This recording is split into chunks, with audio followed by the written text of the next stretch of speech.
An Introduction to Christian Heraldry, the Coat of Arms as a Symbol of Divine Order by Murillo Leandro Nieto Barreto. Coats of arms, in their essence, are reflections of a supernatural order that, under divine inspiration, flourished at the zenith of medieval Christendom. As I teach, the Middle Ages represented the pinnacle of a Christian civilization, wherein society, imbued with faith, was organized hierarchically in harmony with the will of God. In this context, knights, clad in full armor and closed helms, became unrecognizable in battles and tournaments, which necessitated a visible sign for their identification. This practical need, however, was elevated to a higher purpose. Coats of arms not only distinguished the combatants, but also became emblems of each knight's Christian vocation, reflecting his mission to serve God and the Church in both spiritual and temporal combat. St. Augustine, in his work on Christian doctrine, teaches that visible signs are instruments for elevating the soul to the invisible, to the divine. He distinguishes between things and signs, asserting that the latter are used to represent deeper realities. Coats of arms, with their vibrant colors and distinct forms, fulfilled this function, being more than mere identifiers.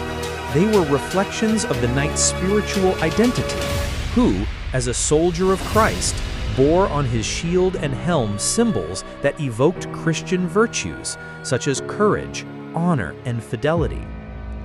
Augustinian psychology, which explores the interplay between the senses and the soul, explains that images of strong contrast in meaning, such as those on coats of arms, are engraved upon the memory and stir the emotions, thereby reinforcing the connection to profound spiritual values. Thus, the coat of arms, with its clarity and individuality, not only identified the knight, but also imprinted upon his soul and upon those of the spectators the remembrance of his divine mission. Initially, coats of arms were personal distinctions, born from the practical necessity of identifying warriors amidst the chaos of battle. From the 13th century onwards, however, they became family emblems, transmitted from one generation to the next, reflecting the continuity of the Christian vocation within the lineage. As I emphasize, the family is the cell of Christian society, a reflection of the Holy Trinity on earth, where hierarchy and tradition perpetuate the divine order. The coat of arms, in passing from a knight to his family, became a symbol of the collective mission of a lineage to serve God, protect the Church, and preserve Christian civilization. St. Thomas Aquinas, in his Summa Theologica, argues that temporal goods must be ordered towards the common good and the glory of God. He states, "Unde et in temporalibus bonus, in quantum sunt secundum se quadam bona, potes cader merces, secundum quod Deus homines ad ea movet." Summa Theologica 1-2, Q 114, A10, which translates as, "Therefore, in temporal goods also, inasmuch as they are in themselves certain goods, there can be a reward according to how God moves them towards them." Thus, coats of arms, which marked lands, castles, and feudal rights, were not mere signs of possession, but testaments to the responsibility of administering these goods in accordance with the divine will. Coats of arms, therefore, transcended their initial military function, becoming emblems of a Christian social order.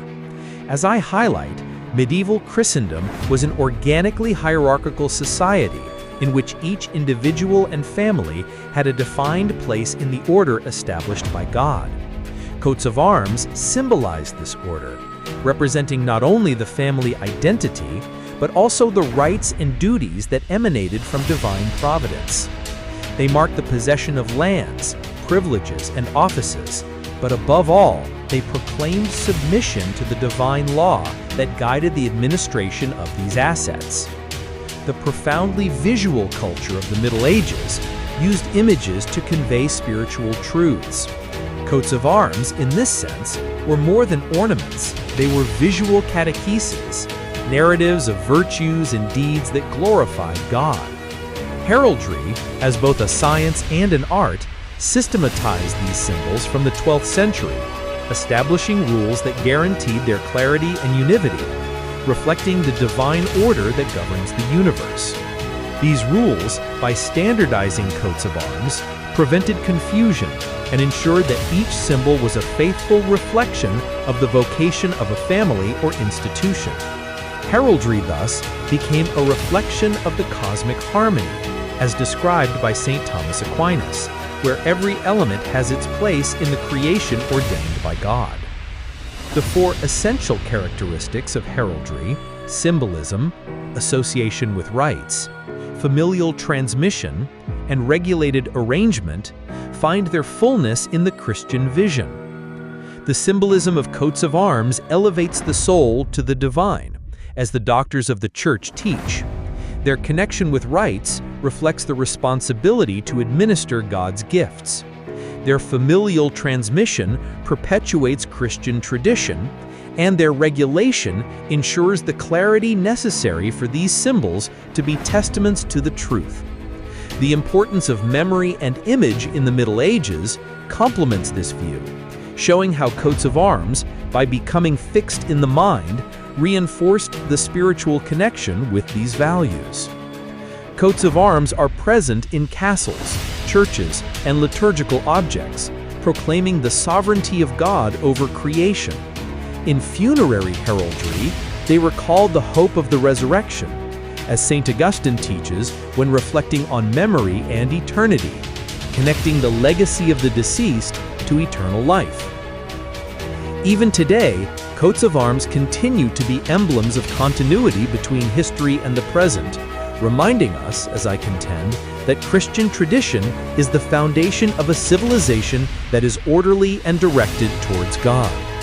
Thus, Christian heraldry is not merely an art of the past, but a living bridge between faith, history, and eternity.